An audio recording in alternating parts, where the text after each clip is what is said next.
Amador Díaz, gerente de Patatas Ama. Bueno, hablamos de la venta directa, de los cambios en el cultivo. ¿Cómo encontrar el equilibrio entre la innovación y el riesgo?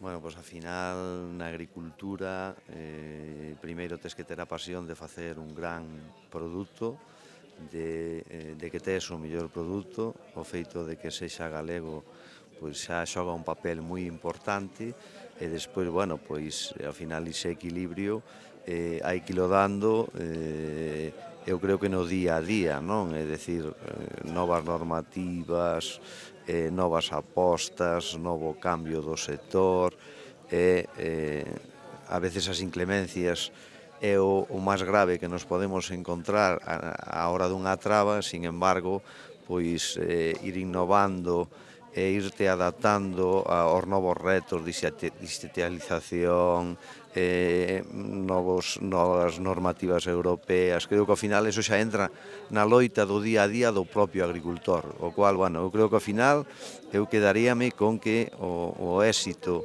dese conxugamento é o produto. Amador, le escuchaba en la mesa de industria rural que se le presentó un reto. Creo que era Europa, el mercado de Europa, Alemania, y usted tuvo que decidir, ¿no? Claro, usted está acostumbrado de la empresa Patatas Ama a recolectar a mano. Y claro, para exportar tenemos que pasar el producto, en este caso la patata, por unas máquinas, y usted tuvo que tomar una decisión, ¿no? ¿Qué le llevó a tomar la decisión que tomó?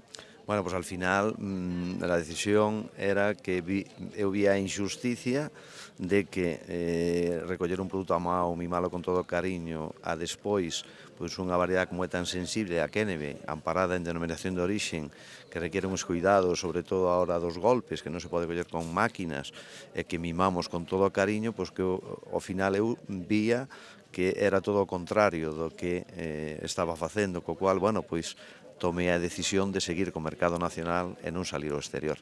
A verdade é que doéndome na alma, porque para min eu creo que para calquer galego pois mandar o seu produto hacia fora, imagínate o que supón, pero neste caso pois tuven que declinarme por seguir co mercado nacional.